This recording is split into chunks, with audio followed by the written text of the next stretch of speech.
Kalau Nabi memberikan petunjuk supaya berdoa di akhir-akhir malam menjelang fajar, kita bertanya, bagaimana cara berdoanya? Apa yang mesti diminta? Dan apakah doa saya dikabulkan segera atau tidak? Karena kadang-kadang ada yang berdoa dengan khusyuk bahkan menangis, tapi subhanallah barangkali dalam pandangan Allah Subhanahu wa taala doanya tidak layak untuk dikabulkan. Kita evaluasi dulu. Biasa setiap pekan kita bertemu setiap bulan. Sebelum mulai materi yang baru, coba tanyakan pada diri kita masing-masing tanpa perlu menunjuk orang lain. Sampai hari ini berapa persen yang sudah kita amalkan dari kajian kita? Yang pertama, masih ingat amalan saat bangun tidur? Ya. Kalau yang belum mengamalkan, kita ingatkan kembali. Satu, tidak langsung bangun tapi duduk dulu. Ini sunnah Nabi-nya. Kemudian yang kedua, mengusap mata bekas ngantuknya. Baru setelah itu membaca doa bangun tidur. Masih ingat doanya? Alhamdulillahilladzi ahyana ba'dama amatana. Paham artinya? Baik. Jadi bukan hanya diucapkan, tapi ketika mengucapkan ada komitmen dalam diri kita. Coba diputar lagi kajian yang di awal-awal. Ketika mengucapkan Alhamdulillah, itu artinya syukur kita diberikan kesempatan untuk memperbaiki yang kurang-kurang yang kemarin terlewatkan. Karena itu setelah sholat astaghfirullah, bangun tidur Alhamdulillah. Karena kemarin mungkin ada dosa yang belum sempat diselesaikan, salah pada kawan yang belum minta maaf, utang yang belum dilunasi. Allah kasih kesempatan lagi sekarang untuk hidup. Kalau sudah diberi kesempatan masih berbuat salah juga, dengan cara apa lagi mesti diberi kesempatan? Karena itu kita bersyukur saat mulai bangun. Alhamdulillahilladzi ahyana. Ya Allah, saya syukuri segala nikmat ini. Engkau hidupkan kembali saya setelah Engkau wafatkan sementara. Berjanji kita, ba'dama amatana wa ilaihin nusyur. Kalimatnya pakai nusyur. Nusyur itu artinya beraktivitas, bersiap-siap untuk kembali pulang. Kembali pulang, terhimpun kembali kepada Allah. Artinya kita berkomitmen ketika mengatakan doa itu seakan-akan mengatakan, ya Allah terima kasih diberi kesempatan lagi hidup. Saya akan perbaiki kualitas kehidupan saya hari ini berbeda dengan yang kemarin. Kalau yang kemarin sholat fardu saya para ayah baru sekali berjamaah di masjid, hari ini 5 kali saya tunaikan di masjid. Kalau kemarin belum sempat dengan sunnahnya, sekarang saya kerjakan sunnahnya. Kemarin belum tahajud, sekarang saya akan tahajud. Itu janji kita. Wa ilaihin nusyur. Mudah-mudahan kalau hari ini diwafatkan, kembali kepada Allah dalam keadaan yang lebih baik dibandingkan dengan hari kemarin. Jadi ketika antum membaca doa itu sudah ada komitmen. Artinya kalau orang bangun tidur baca doa ini, tapi ternyata lisannya menyakiti orang lain, bohongnya muncul kembali, pekerjaan yang buruknya hadir lagi, itu artinya belum komitmen dengan apa yang dia ucapkan. Yang seperti ini masuk pada golongan orang-orang yang belum mensyukuri nikmat kehidupan yang Allah berikan. Bertakwalah kepada Allah dengan apa yang telah kita ucapkan. Kemudian yang terakhir, kalau saya sudah siap dengan komitmen itu, apa yang harus dilakukan? Diberikan tuntunan di 10 ayat terakhir di surah Ali Imran. 10 ayat terakhir di surah Ali Imran. Sudah hafal insyaallah? Alhamdulillah. Baik ya.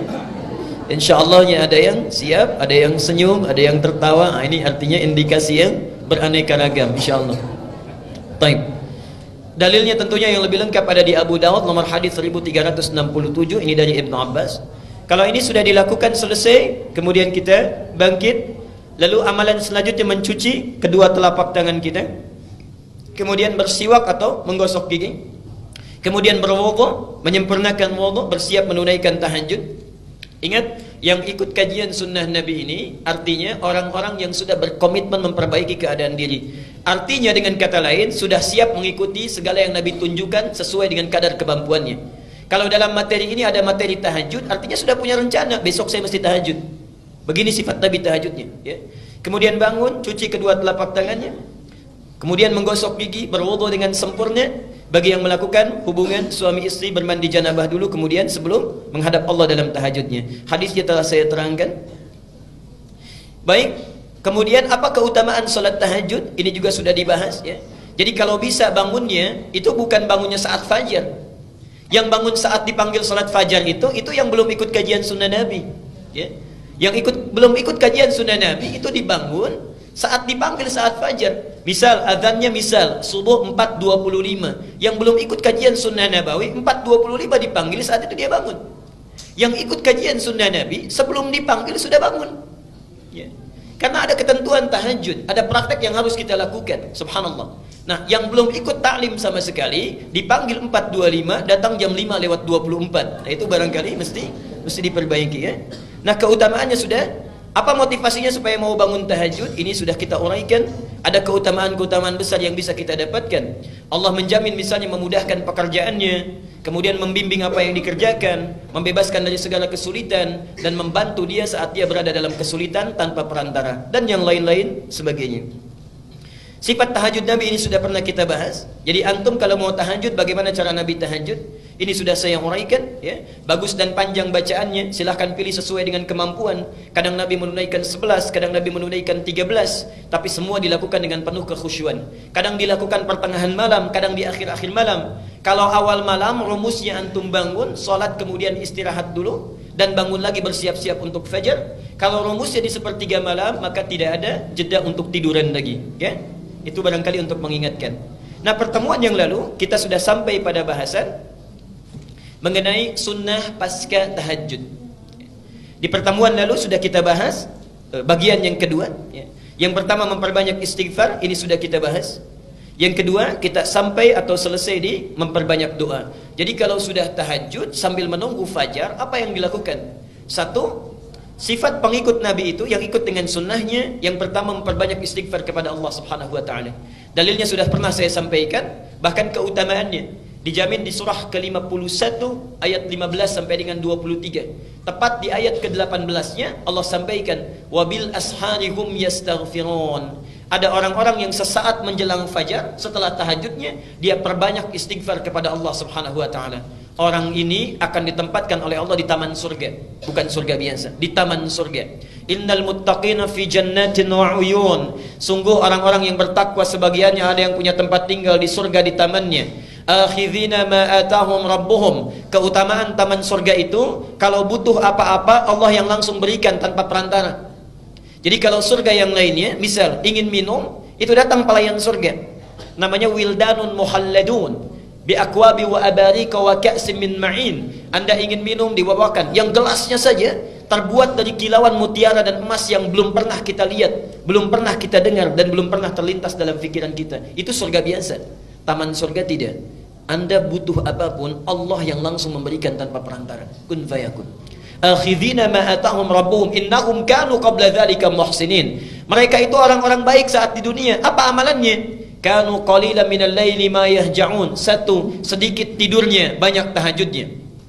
Selanjutnya yang kedua, ini rumusnya. Setelah tahajud, wabil asharihum yastaghfirun. Mereka perbanyak istighfar kepada Allah Subhanahu wa taala.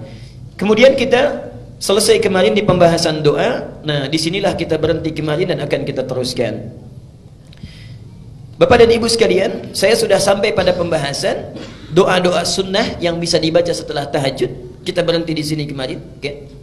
Dan pembahasan kali ini kita akan teruskan. Kalau Nabi memberikan petunjuk supaya berdoa di akhir-akhir malam menjelang fajar, kita bertanya, bagaimana cara berdoanya? Apa yang mesti diminta? Dan apakah doa saya dikabulkan segera atau tidak? Karena kadang-kadang ada yang berdoa dengan khusyuk bahkan menangis, tapi subhanallah barangkali dalam pandangan Allah Subhanahu wa taala doanya tidak layak untuk dikabulkan. Doanya tidak layak untuk dikabulkan. Karena itu kita akan teruskan materi berdoa setelah tahajud ini dengan berlanjut pada topik prinsip atau adab-adab dalam berdoa. Ya, adab dalam berdoa.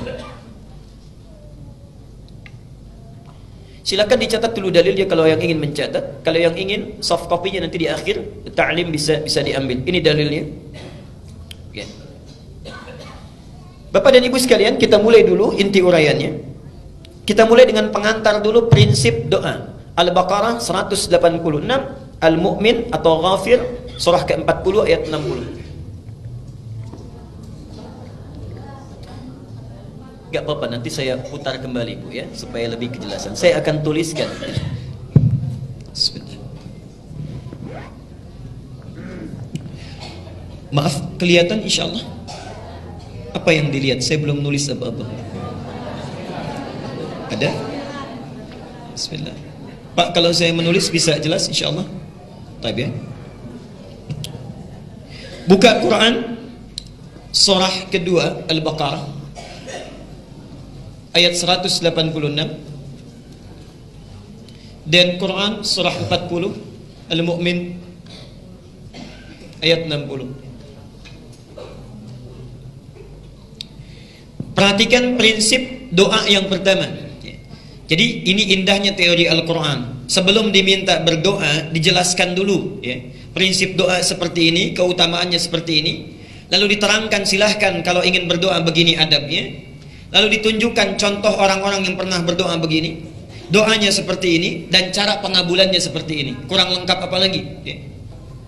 Prinsip yang pertama, perhatikan. Di dalam Al-Quran disebutkan setiap doa itu yang dipanjatkan oleh siapapun, prinsipnya umumnya pasti dikabulkan.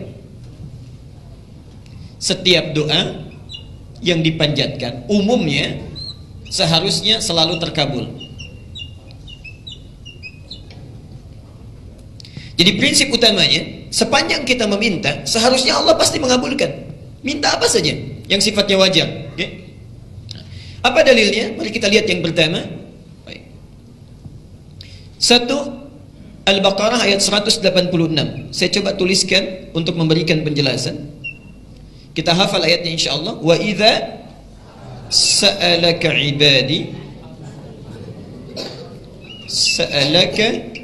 ibadi anni fa inni qarib. Alhamdulillah. Bagian pertama. Bagian kedua poinnya, kemudian ujibu da'watad da'i. Da'watad da'i. Idza da'ani, ini poinnya.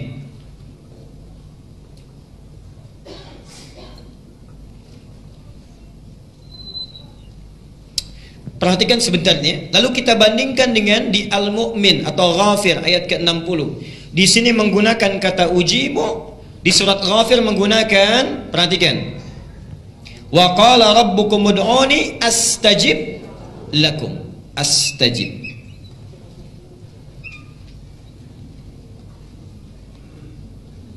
Lakum.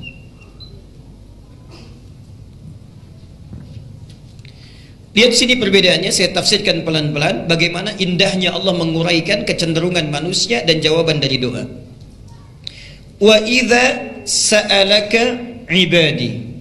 Kalau kita sekedar melihat mushaf terjemahan, maka seringkali diartikan dan bila hamba-hambaku bertanya kepadamu Muhammad, demikian ya terjemahannya. Nah, sekarang perhatikan ya. Untuk mengungkapkan kata bertanya, uniknya Al-Quran menggunakan kata sa'ala. Oke, sa'ala. Sa'ala itu di Quran, termasuk di dalam bahasa Arab, dalam ilmu bahasa Arab, ternyata tidak hanya mengandung satu arti, bukan sekedar bertanya. Sa'ala itu juga bisa mengandung arti sesuatu yang ingin dimintakan. Jadi bisa berarti bertanya, bisa berarti meminta. Lihat uniknya bahasa Al-Quran. Ya akhi, mungkin as'al minka at-ta'am. Akhi, saudaraku, boleh enggak saya minta sedikit makanan? Mungkin as'al minka at-ta'am. Sa'ala. Perhatikan, ketika Allah menyebutkan kita yang mencari-cari Allah, lembut sekali isyaratnya.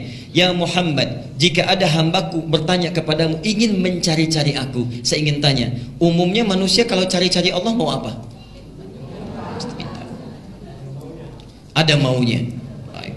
Kalau sedang tidak butuh, lupa. Tapi kalau sedang perlu sesuatu, pasti dicari itu. Tahajudnya rajin, puasanya rajin, mencoba mencari, mencoba menemukan Allah. Ya? Karena itu katanya menggunakan sa'ala. Dan hebatnya, biasanya,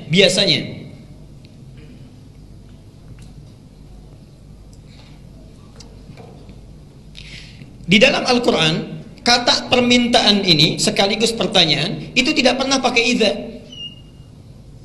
Tidak pernah pakai idza, ya. Subhanallah. Biasanya langsung menggunakan fi'il mudhari. Contoh Al-Baqarah 219. Yas'alunaka 'anil khamri wal maisir. Pakai iya, yas'alunaka. Al-Baqarah 215. Wa yas'alunaka madza yunfiqun, ya, menggunakan ya. Uniknya di sini menggunakan fi'il madhi, bentuknya past tense, lampau, didahului oleh idza. Kalau idza bertemu dengan fi'il madhi, kata yang menunjuk lampau, ini artinya peristiwa ini pernah terjadi di masa lampau dan akan terjadi di masa yang akan datang. Ini menunjukkan pesan kepada kita, orang yang mencari-cari Allah untuk minta itu, kebutuhan berdoa itu bukan hanya dibutuhkan oleh orang-orang sekarang, dulu pun orang melakukannya, dan sampai kapanpun orang pasti butuh dengan Allah. Jadi tidak akan mungkin ada orang yang tidak punya kebutuhan dengan Allah. Di dalam hidup ini, dua kalimat ini memberikan kesan kepada kita, tidak ada orang yang tidak pernah berdoa kepada Allah. Orang kuat pun pasti minta pada Allah. Orang kaya pun pasti masih minta pada Allah. Jadi dua kata ini ingin memberikan kesan, setiap orang yang hidup, satu hal dalam kesempatannya pasti dia akan berdoa kepada Allah Subhanahu wa taala. Karena itu Allah sangat marah bila ada seseorang yang tidak mau berdoa kepadanya. Innal ladzina yastakbiruna an ibadati, sungguh orang yang sombong yang tidak mau berdoa kepada saya itu akan saya sediakan neraka spesial untuk tempat dia pulang, Jahannam. Oke. Saya teruskan sebentar. Biar saya saja yang pegang, jangan ada yang maju ke depan ya.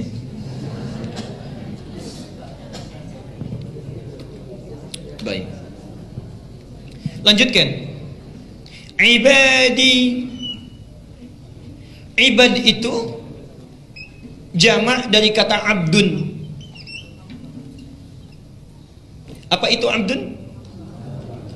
Kalau disebutkan hamba, yang terbayang, maaf, tinggi atau rendah? Rendah. Hebat atau biasa? Dalam pandangan makhluk, dalam pandangan Allah, ternyata abdun ini gelar tertinggi bagi hamba yang dicintai oleh Allah Subhanahu wa taala. Jadi saat Allah mencintai seseorang, ingin mengangkat derajatnya, itu gelar tertingginya bukan rasul, bukan nabi, tapi abdun. Manusia biasa ada disebut dengan insan. Kalau dipilih untuk dirinya disebut dengan nabi. Kalau diberi misi menyampaikan pada umatnya disebut dengan rasul. Tapi kalau sudah ingin diangkat derajatnya oleh Allah setinggi-tingginya, dirubah kalimatnya menjadi abdun. Karena itulah Rasulullah ketika diangkat untuk Mi'raj tidak dipanggil dengan nabi, tidak dipanggil dengan rasul, tapi dipanggil dengan kalimat tertinggi abdun. Quran surah 17 ayat yang pertama. Subhanalladzi asra bi abdihi, bukan bi rasulihi, bukan bi nabiyhi, tapi yang dipilih bi abdihi. Karena Allah selalu akan mengangkat orang yang merendahkan diri di hadapan Allah, orang yang bersujud di hadapan Allah, dan dia merendahkan dirinya di hadapan Allah saat orang lain memuji-mujinya. Itulah abdun. Nah, jamaknya itu ibad. Subhanallah, orang yang sekalipun dia dalam hidupnya, mohon maaf ya, ada kemapanan dalam hal yang dia rasakan, tapi masih mau mendekat kepada Allah, orang ini langsung disebut oleh Allah sebagai ibad. Artinya, ciri-ciri orang yang dicintai oleh Allah diantaranya adalah orang yang banyak memohon kepada Allah Subhanahu wa ta'ala. Jadi saat antum bangun dari tahajud, selesai menunaikannya, kemudian berusaha berdoa kepada Allah, meminta kepada Allah, maka kita masuk pada kategori ibadi. Masih ingat di hadis yang kemarin? Orang yang bangun di sepertiga malam, ada hadis qudsinya. Kemudian dia memohon kepada Allah. Apa jawaban Allah? Allah kemudian membentangkan rahmatnya ke langit dunia. Kemudian mengatakan kepada hambanya, ya ibadi. Panggilannya bukan panggilan amanu lagi, bukan mukminun lagi. Ya ibadi, wahai hambaku, apa yang kamu minta? Ingin rahmat sekarang aku berikan, berdoa aku kabulkan, ingin ampunan sekarang aku ampuni. Ya ibadi. Ini yang pertama. Jadi seseorang yang biasa berdoa itu adalah ciri diantara orang yang sangat dicintai oleh Allah. Jadi kalau antum dalam hidup itu bisa diukur. Coba lihat, sehari berapa kali berdoa? Sehari berapa kali berdoa? Ya? Bagaimana kualitas berdoa kita? Kalau kita berdoa dengan khusyuk dalam keadaan yang baik, maka termasuk dalam golongan orang yang dicintai oleh Allah Subhanahu wa taala, insyaallah. Saya lanjutkan. Perhatikan sini. Wa idza sa'alaka 'ibadi 'anni, Muhammad, apabila ada hamba-hambaku mencari aku untuk meminta sesuatu, fa inni qarib, maka ini subhanallah, ini yang hebat, ini yang hebat. Biasanya di Quran kalau sudah ada sa'ala itu selalu dengan kul pasangannya. Sudah ada sa'ala selalu kul. Perhatikan, misal saya beri dua contoh yang tadi ayatnya.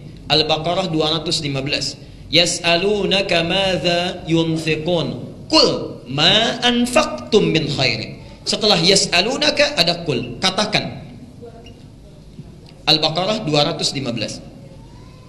4 ayat setelahnya, Al-Baqarah 219. Yas'alunaka 'anil khamri wal maisir. Apa setelahnya? Qul fihima ismun kabir wa manafi'u linnas. Yas'alunaka 'an dzil qarnain. Qul, selalu qul, setelahnya qul. Jadi kalau orang tanya tentang hukum, ada perintah ayat, katakan Muhammad. Tanya lagi tentang hukum, katakan Muhammad. Tanya tentang kisah tarikh, katakan Muhammad. Jadi ada batas, ada jeda antara yang ditanyakan dengan jawaban kul. Tapi orang yang mencari Allah, kulnya langsung dihilangkan. Orang-orang yang ingin mendekat kepada Allah, minta apapun, saat dia bersungguh-sungguh mencari mendekat kepada Allah, maka kata kulnya dihilangkan, diganti dengan kata fa, dengan huruf fa. Kalau mau konsisten, kalimat normalnya fakul inni qarib, tapi kulnya dibuang, diganti dengan fa. Saat kul ini dibuang, seakan-akan ingin memberikan isyarat kalau ada orang yang ingin mendekat kepada Allah, tanpa jarak Allah mendekat kepadanya. Tanpa jarak, langsung dirangkul oleh Allah. Dan hebatnya tidak cukup menghilangkan kata kulnya, diganti dengan fa. Fa itu dalam ilmu bahasa Arab harfu atfin bila hududin, huruf ataf yang menyertai sesuatu, merespon sesuatu tanpa ada batas sedikit pun. Kalau ayat Quran yang mengatakan wa inni qarib, wa artinya kita mencari Allah tapi ada jeda Allah datangnya. Kalau pakai thumma, wa idza sa'alaka ibadi anni thumma inni qarib, artinya mintanya sekarang baru dilihat oleh Allah besok. Tapi ketika menggunakan kata fa, artinya minta saat ini, saat itu langsung Allah mendekat kepadanya. Tidak ada jeda sama sekali. Pernah dengar hadis qudsi, saat seorang hambaku mendekat kepadaku dengan merangkak, maka aku mendekat kepadanya dengan berjalan. Dia berjalan, aku berlari. Apa artinya? Fa inni qarib. Subhanallah. Dan ibad ini hebatnya, kalimat ibad. Ini bukan hanya bagi orang-orang yang bertakwa. Bukan hanya orang-orang yang bertakwa. Tapi orang yang punya banyak dosa pun, yang dosanya tak terlukiskan, disebut dalam bahasa Arab dengan israf. Israf itu yang berlebihan. Jadi kalau ada orang makan lontong 1 piring, yang ini 5 piring sendirian, bisa. Itu israf. Kalau ada seorang ibu belanja sesuai kebutuhan, ini setiap yang dilihat ingin beli. Gak ada uang pun kalau bisa, kredit dulu gitu ya. Nah, ini israf namanya, ini israf. Ada orang israf dalam berbuat dosa. Ini bohong, yang ini mencuri, yang ini merampok, yang ini mabuk. Ini cuman A, B, C, tapi yang si D semua diborong. Mabuk iya, bohong iya, berzina iya, merampok juga iya, subhanallah. Satu kali ingin taubat, turun ayat di Az-Zumar, Quran surah 39 ayat 53. Perhatikan kalimatnya. Qul ya ibadiyalladzina asrafu ala anfusihim. Pakai ibad, masih dipanggil hamba, ibad. Katakan Muhammad pada hamba-hambaku yang telah israf dalam berbuat dosa, la taqnatu min rahmatillah. Kalau masih ingin tobat, sini saya pasti akan rangkul. Jadi antum kurang apa lagi? Misal kalau ada di sini yang dalam hidupnya, maaf ya, mungkin sebelum datang ta'lim, ya Allah saya pernah bohong, ya Allah saya pernah berbuat dosa, ya Allah ya saya pernah mabuk, ya Allah saya berbuat A, B, C, mungkin tidak saya diampuni. Turun ayat itu. Hei, kamu jangan khawatir, jangan ragu, sepanjang mau datang sini saya ampuni. Karena itu digunakan kalimat ibadah.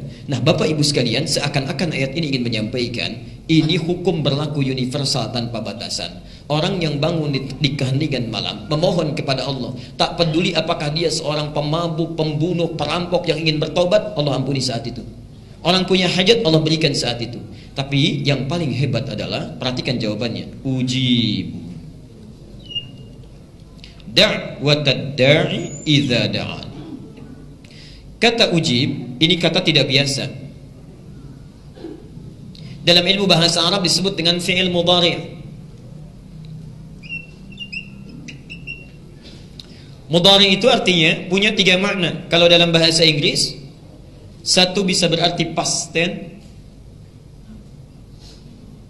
bisa continuous, okay, dan future. Dulu, sekarang sedang berlangsung, atau nanti kapanpun dilakukan, kapanpun dimintakan. Subhanallah, ketika kita meminta, dijawab oleh Allah, ujib, seakan-akan ingin memberikan harapan. Kapanpun hambaku meminta, yang dulu-dulu sekarang mau minta, atau kapanpun dia minta keesokan hari sampai dia akan berpulang, pasti aku akan kabulkan, ujib, aku akan jawab. Jadi sifat doa itu kalau dimintakan kapanpun pasti akan dijawab.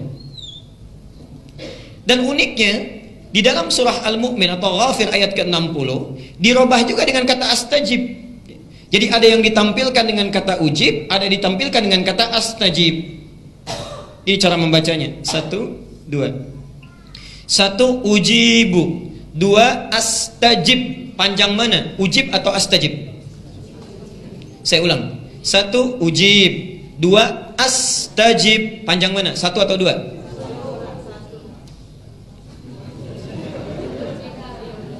1 ujib, 2 astajib. Panjang mana? Ya?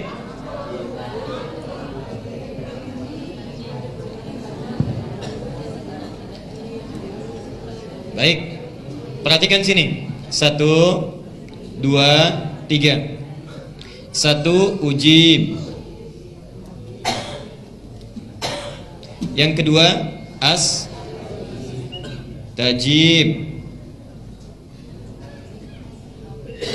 Yang ketiga astajib. Saya belum tanya, jadi nggak usah dijawab dulu ya. Takutnya salah.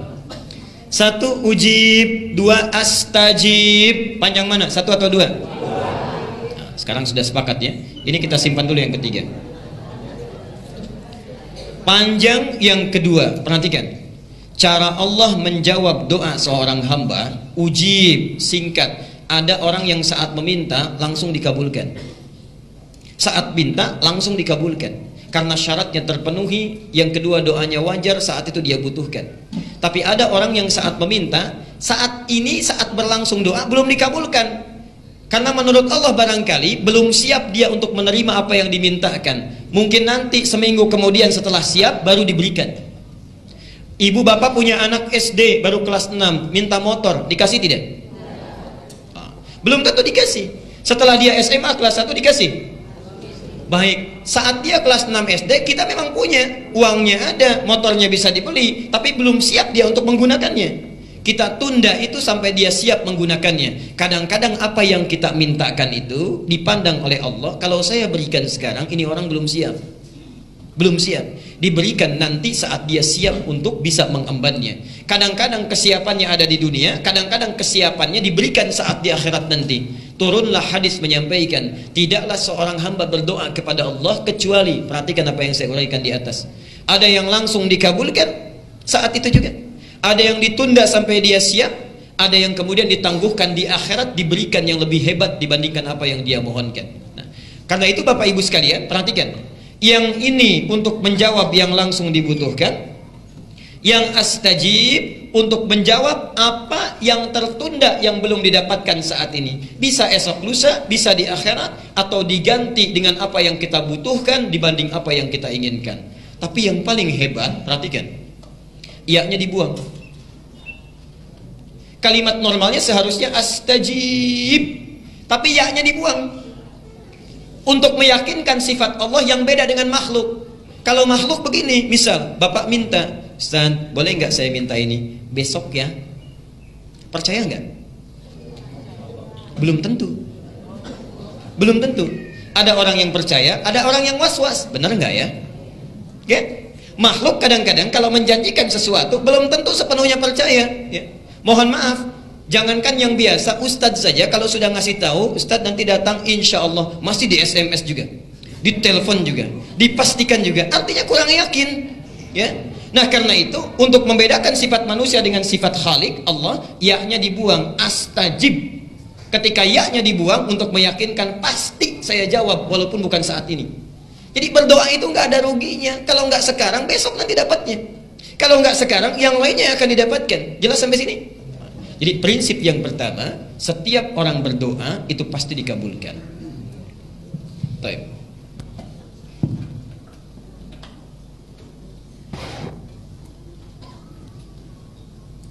Ini dalilnya. Jadi bisa kita temukan di berbagai tempat. Al-Baqarah 186 di Qur'annya. Surat Ghafir ayat 60. Hadis At-Tirmidzi nomor hadis 3556. Ini hebat sekali. Bahkan di hadisnya disebutkan Allah itu sangat maha pemalu. Ada orang yang mengangkat tangannya kemudian bermohon, tidak mungkin dia dibiarkan pulang dengan tangan kosong. Artinya setiap berdoa pasti diberikan, ya. Ada lagi hadis yang mengatakan di Muslim nomor hadis 4916, ya. Allah pasti akan mengabulkan setiap doa sepanjang yang berdoa itu tidak terburu-buru. Ditanya, siapa yang terburu-buru itu wahai Rasulullah? Dialah orang yang saat meminta, saat belum dikabulkan, dia sudah menyimpulkan doa saya mungkin tidak dikabulkan oleh Allah. Oke. Nah, jadi semua hadis ini, semua ayat ini memberikan gambaran prinsip doa kalau diminta pasti dikabulkan, dijawab. Pertanyaannya, kenapa Ustadz saya selalu berdoa tapi rasa-rasanya nggak terkabul? Kenapa saya selalu meminta tapi kok ditundanya begitu lama? Mintanya sudah bertahun-tahun tertentu, memohonnya sudah lama, tapi sampai sekarang belum terkabulkan juga. Barangkali, mohon maaf, kita akan termasuk dalam golongan yang mungkin bukan sekedar ditunda dengan panjang, tapi boleh jadi termasuk yang ditolak doanya. Karena prinsip doa itu seharusnya terkabul, tapi ada orang-orang tertentu yang tatkala meminta, Allah tidak akan mengabulkannya sepanjang hidupnya, kalau dalam masih keadaan seperti itu. Siapa mereka? Bagaimana supaya kita menghindarinya? Dan hebatnya, mohon maaf, sekhusyuk-khusyuknya antum berdoa, meminta bahkan setelah tahajud, kalau memiliki sifat ini, bahasa hadisnya sampai kapanpun gak akan pernah dijawab. Jadi nanti kita akan evaluasi kalau ada di antara kita saat ini yang sering kali berdoa meminta padahal sudah menangis, bangun sholat tiap malam, boleh jadi belum terkabul atau tidak terkabul karena punya sifat-sifat yang mungkin kita akan tampilkan. Baik, ini bagian yang pertama. Sudah? Catat dulu dalilnya karena saya tidak cantumkan di sini. Ya, saya tidak cantumkan. Satu, dicatat dulu dalilnya supaya tidak lupa. Mau yang panjang, yang pendek? Yang pendek, yang ada terjemahan yang Arabnya aja. Terjemahan baik. Al-Arba'in An-Nawawiyah. Al-Arba'in ya, cuma 42 hadis dan pendek banyak terjemahannya. Al-Arba'in An-Nawawiyah nomor ke-10. Hadisnya nomor 10. Itu diambil dari hadis Muslim nomor hadis 1051. Jadi Imam An-Nawawi mengambil hadis di hadis Muslim nomor hadis 1051, ditempatkan di kitabnya Al-Arba'in posisi nomor 10. Sudah? Baik. Yang kedua, masih tadi Al-Baqarah 186. Quran surah 2 Al-Baqarah 186. Kemudian Al-Isra surah 17. Al-Isra surah 17 ayat 110. Ayat 110. Kemudian Adz-Dzariyat, Adz-Dzariyat ini contohnya surah 51 ayat 55 sampai dengan 60 terakhirnya. 55 sampai dengan 60. Sudah? Baik. Nah, sekarang mari kita lihat dan kita evaluasi dan kemudian kita berhenti di titik ini. Bapak dan Ibu sekalian, di antara sunnah Nabi setelah kita tahajud, kemudian kita duduk khusyuk beristighfar, lalu memohonkan hajat kita kepada Allah Subhanahu wa taala yang ingin kita mohonkan. Nah, penting diketahui, sebelum kita memohon kepada Allah, ada sunnah Nabi yang lain terkait dengan adab-adab berdoa. Bagaimana supaya berdoa itu mudah sampai kepada Allah, cepat diterimanya dan langsung dikabulkannya. Baik. Bagian yang pertama, ini sunnah Nabinya. Hendaklah setiap orang yang berdoa mempersiapkan perangkat dirinya dengan halal dan baik. Saya ulang, hendaknya setiap orang yang akan berdoa mempersiapkan perangkat dirinya. Perangkat diri itu berarti pakaiannya, ya. Kemudian apa yang dia kenakan, apa yang dia makan, ya, apa yang ada di sekitarnya. Jadi sebelum berdoa pastikan dulu itu halal, pastikan baik, ya. Jadi jangan sampai misalnya antum berdoa sudah menangis terseduh-seduh, disebut nama Allah Asmaul Husna, dipanjatkan di pertengahan malam, tapi pakaiannya haram, makanannya haram, yang dikenakannya haram, sajadahnya haram. Bagaimana bisa dijawab itu? Apa dalilnya? Hadis riwayat Muslim nomor hadis 1051 di Al-Arba'in nomor ke-10. Hadisnya dari Abu Hurairah. An Abi Hurairah radhiyallahu anhu qala. Hadis ini disampaikan dari Abu Hurairah, semoga Allah memberikan ridha kepadanya. Qala Rasulullah sallallahu alaihi wasallam, Rasulullah sallallahu alaihi wasallam pernah bersabda, "Innallaha thayyibun la yaqbalu illa thayyiban. Sungguh Allah itu maha baik, sifatnya baik, keadaannya baik. Karena Allah itu sifatnya baik, maka tidak akan pernah menerima apapun kecuali dari yang baik-baik. Jadi ingat, doa itu sangat suci, akan berlabuh di tempat yang suci. Allah yang maha suci tidak akan menerima doa itu yang berasal dari yang tidak suci. Jadi sebelum antum berdoa, sucikan dulu diri kita, sucikan perangkat kita, apa yang kita kenakan, apa yang kita gunakan. Kemudian Nabi menyampaikan, wa innallaha amaral mu'minina bima amara bihil mursalin, dan Allah memerintahkan kepada orang-orang yang beriman dalam hal berdoa seperti perintahnya kepada para rasul yang diutus. Kenapa doa disandingkan dengan iman? Ingin menunjukkan pesan bahwa satu, hanya orang yang punya keimanan yang kuat yang mau khusyuk berdoa kepada Allah. Artinya kalau antum dalam hidup tidak pernah berdoa, ada sesuatu yang salah dalam imannya. Dan yang terakhir, perhatikan, setelah membacakan 2 ayat Quran, ada yang menarik. Thumma dzakara rajula, kemudian mengisahkan tentang kisah seorang laki-laki. Yutilus safar, dia menempuh perjalanan yang panjang. Di antara syarat diijabah doa dengan cepat orang yang dalam keadaan safar. Karena itu saya sangat mohon sebesar-besarnya, kalau ada orang yang sedang safar, awas beda ya antara safar dengan zahab, itu lain. Kalau zahab itu perjalanan kurang lebih di bawah 82 km, itu zahab. Jadi kalau Bapak Ibu menempuh perjalanan di bawah 82 km, 0 sampai 82, itu zahab namanya. Zahaba yadhhabu. Ana al-yaum adhhab ila jami' al-azhar. Saya hari ini akan pergi ke Masjid Al-Azhar. Dekat ya? Enggak sampai 80 kilo. Itu zahab. Tapi kalau lewat dari situ, apalagi panjang sekali, sudah zona waktunya berubah, itu disebut dengan safar. Safar. Orangnya disebut dengan musafir. Nah, kalau orang sudah musafir, sudah safar, berlaku beberapa ketentuan hukum. Satu, boleh dia menjama', bahkan boleh dia qasar.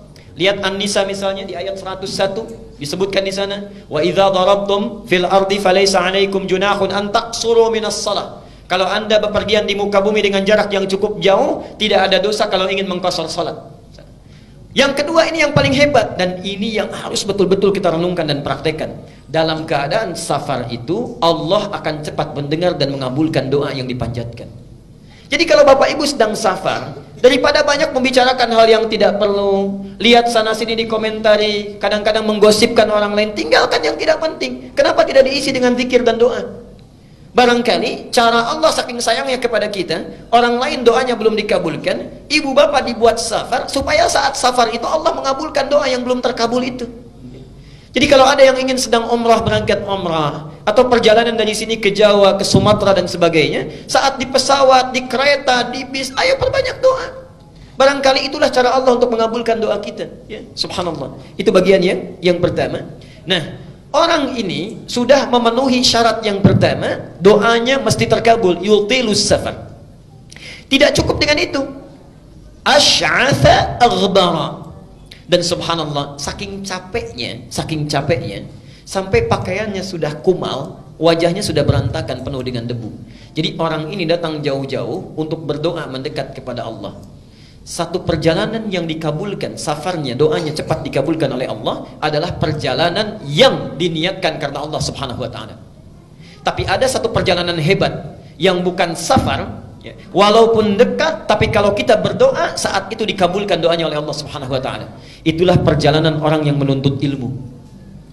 Jadi saat Bapak Ibu berangkat dari rumahnya sampai ke majelis ilmu, sampai kembali lagi, itu subhanallah, malaikat sedang menanti kita mau minta apa itu sama Allah. Saat kita meminta, malaikat mengaminkannya.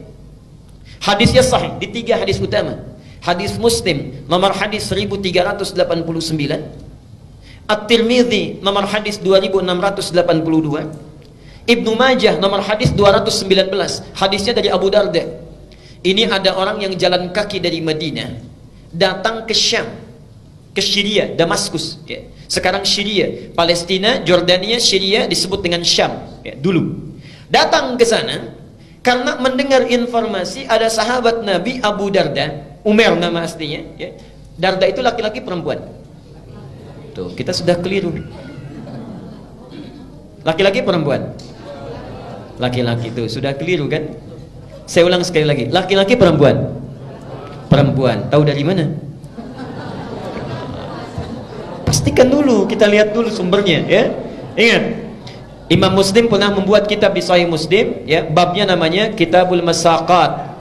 Bab al-isnadu minad din. Kalau belajar apa-apa ditelusuri dulu ilmunya dari mana, sumbernya dari mana. Darda itu bukan laki-laki tapi perempuan. Perempuan.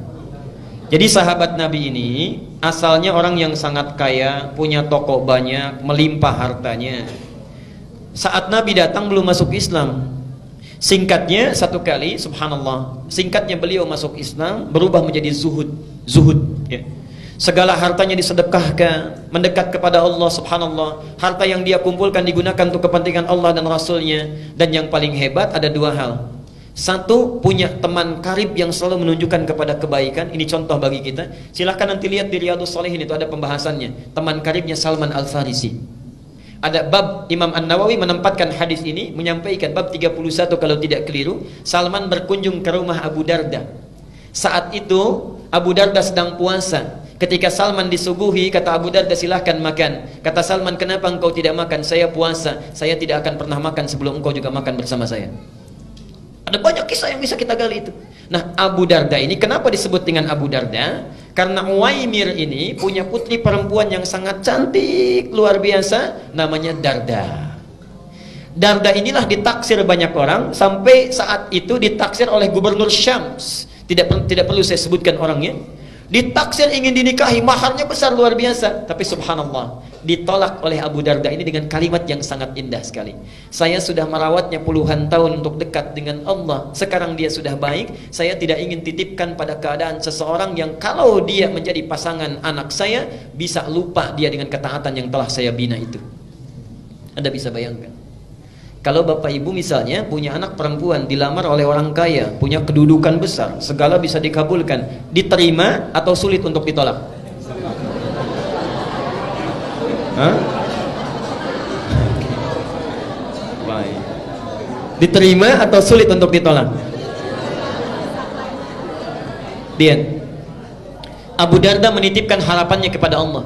Menitipkan harapannya kepada Allah. Dunia besok lusa berakhir. Lihat pikiran panjangnya. Jadi visi seorang mukmin itu mesti panjang. Antum ngitung-ngitung dunia, pernah nggak ngitung-ngitung akhirat? Saldo bank saya sekarang sekian, oh debitnya sekian, kreditnya sekian, saldo sekian. Pernah nggak ngitung saldo akhirat kita sekarang berapa? Ya Allah, debit saya sekarang, oh ini semalam nggak tahajud berarti nggak dapat. Ya subuhnya kesiangan berarti yang dapat pahala sekian, dosanya sekian persen. Saldonya berapa? Orang cerdas itu makanya disebut oleh Quran tuh ulul albab. Ulul albab itu yang bukan cuma ngitung-ngitung dunia, tapi pikirannya langsung tersambung ke alam akhirat. Visinya jauh. Visinya jauh. Abu Darda punya visi jauh. Sekarang kamu jadi gubernur, bagaimana kalau sudah menikah pimpinan berganti? Jauh visinya. Dititipkan kepada orang soleh, menikah dengan orang itu, lahirlah keturunan-keturunan yang soleh. Dan subhanallah, Bapak Ibu sekalian, Abu Darda hafal banyak hadis. Di antara hadisnya ada yang tidak diketahui oleh sahabat manapun. Orang ini datang dari Madinah, subhanallah, kota Nabi, berjalan kaki. Bu, bayangkan, tadinya naik unta, kemudian dijual untuk bekal, jalan kaki. Jarak Madinah ke Syria sekarang kurang lebih sehari semalam kalau pakai bis. Kalau jalan kaki kira-kira berapa lama? Jangan dulu dijawab, sudah pernah atau belum? Okay. Dan jangan bayangkan situasinya seperti sekarang. Subhanallah. Datang jalan kaki, sampai di sana bertemu Abu Darda, terlihat seperti orang kecapean, kelelahan dalam fisiknya, tapi wajahnya memancarkan senyuman. Orang ini, kata Abu Darda, ya akhil karim, a'indaka haja? Saudaraku, Anda punya keperluan apa katanya? Kata orang ini langsung singkat, padat, lugas, tegas. Uridul hadis. Saya pengen hadis. Saya dengar ada hadis yang pernah disampaikan oleh Anda, tidak dimiliki oleh sahabat yang lainnya. Uridul hadis. Saking bingungnya Abu Darda, jauh-jauh jalan kaki ke sini cuman pengen satu hadis. Kata Abu Darda ditanya, "A'indaka haja ukhra?" Apa Anda tidak punya kebutuhan yang lainnya? La, faqat uridul hadis. Tidak, saya cuman pengen hadis saja. Menjaga keikhlasannya, tidak melekatkan dengan motif yang lainnya. Uridul hadis. Subhanallah. Perhatikan, orang jalan kaki tidak ada fasilitas yang memadai untuk mendapatkan satu hadis saja ditempuh perjalanan. Untuk dapat satu hadis, antum yang fasilitasnya banyak, yang punya sepeda, yang punya motor, masjidnya bahkan ada yang di samping rumahnya, saat ta'lim fasilitasnya bagus, direkam juga, ustadznya datang sendiri, masih nggak mau tersentuh untuk ta'lim. Dengan cara apa lagi? Dengan cara apa lagi mesti difasilitasi? Dan itu bukan 1-2 hadis, kadang-kadang satu pertemuan bisa 3-5 hadis. Ada muridnya Imam Malik datang, saya ingin hadis katanya, ditolak oleh Imam Malik, tidak. Nunggu di luar sampai bosan, kata Imam Malik pada yang bantu beliau, khadim beliau, cambuk dia katanya. Cambuk ini bukan marah, untuk menguji kira-kira masih bertahan gak. Ketika dicambuk sampai 40 kali, dicambuk, Anda zalim kepada saya, kata orang ini. Saya sudah menjual apa yang saya punya. Jadi orang ini menjual apa yang dia miliki, kekayaannya dan sebagainya, hanya untuk menempuh perjalanan supaya belajar hadis pada Anda. Anda zalim pada saya. Baik ya. Kata Imam Malik, kalau begitu saya ingin balas kezaliman saya. Apa yang bisa saya lakukan? Berikan saya hadis sesuai dengan cambukan yang telah tadi diberikan. Jadi dicambuk 40 kali, minta 40 hadis. Begitu disampaikan 40 hadis oleh Imam Malik, kata orang ini, tolong cambuk saya lagi sebanyak-banyaknya, belum cukup hadisnya. Ada orang yang dicambuk sekedar untuk belajar. Antum tidak pernah dicambuk, dikasih fasilitasnya, bahkan hari Kamis dikasih takjilnya, dikasih buka puasanya, dikasih bukunya, dikenyangkan perutnya, ustadznya datang. Tadi ada pertanyaan, yang nggak puasa boleh buka nggak? Boleh. Gampang, di sini manhajnya sederhana. Yang nggak puasa buka, yang mau dimakan, yang puasa yang makannya. Singkat ya. Baik. Sekarang perhatikan. Jadi orang ini ketika datang langsung disampaikan hadisnya. Hadisnya tentang ta'lim, ini yang hebat. Yang dalam perjalanan tidak mengenal jauh, dekat pun doanya dikabulkan. Man salaka tariqan yaltamisu fihi ilman, sahhalallahu lahu tariqan ilal jannah. Jangan baca sampai di sini, lihat yang di Ibnu Majah. Wa innal malaikata la tad'u ajnihataha ridan li talibil ilmi wa hatta al-hitana allati fil bihar. Orang yang menyiapkan dirinya menempuh satu perjalanan. Salaka itu mau dekat mau jauh saya tempuh. Ya. Jadi orang yang serius menyiapkan dirinya menempuh satu jalan, yaltamisu fihi ilman. Kalimat iltamasa itu bukan sekedar belajar, menyiapkan perangkatnya supaya bisa diraba, dicatat, dilihat. Perhatikan. Sahhalallahu lahu tariqan ilal jannah. Balasan pertama, Allah akan mudahkan langkahnya menuju surga karena ilmunya. Yang kedua, perhatikan. Wa innal malaikata, setiap dia akan berangkat, malaikat itu membentangkan sayapnya ridwan li talibil ilmi, memberikan ridha kepada para penuntut ilmu. Ridhanya malaikat itu punya 2 makna. Satu, memohonkan ampunan, al-istighfaru lahu, dan yang kedua, mengaminkan doa setiap yang dimohonkan oleh para penuntut ilmu. Jadi tolong pakai ini sunnahnya. Setiap berangkat dari rumah sampai sini, sampai pulang lagi, gunakan sunnahnya. Jangan cuma di jalan lihat pohon bagus, dikomentari bagus. Lihat rumah orang yang bangun, kita yang komentar. Lihat orang jalan olahraga, kita bawakan, sampaikan pada teman. Duh, orang itu ya jam segini olahraga, harusnya taklim. Udah ria tuh. Banyak yang dibawa. Kenapa kita tidak gunakan dengan zikir istighfar pada Allah? Perbanyak doa mendekat kepadanya. Subhanallah, itu taklim. Nah, orang tadi datang jauh-jauh, itu sudah cukup baginya doanya dikabulkan. Apalagi tujuannya ingin berdoa. Yang lebih hebat, yamuddu yadaihi ila sama, mengangkat tangannya ke langit begini. Tsumma qala, kemudian mengatakan, ya Rabb, ya Rabb, disebut asmaul husna. 3 syarat doa mestinya terkabul dengan cepat. Apa kata Nabi? Fa anna yustajabu lidzalik. Gimana doa kamu bisa dijawab? Fa mat'amu haramun wa mashrabu haramun wa malbasu haramun wa ghudhiya biharamin.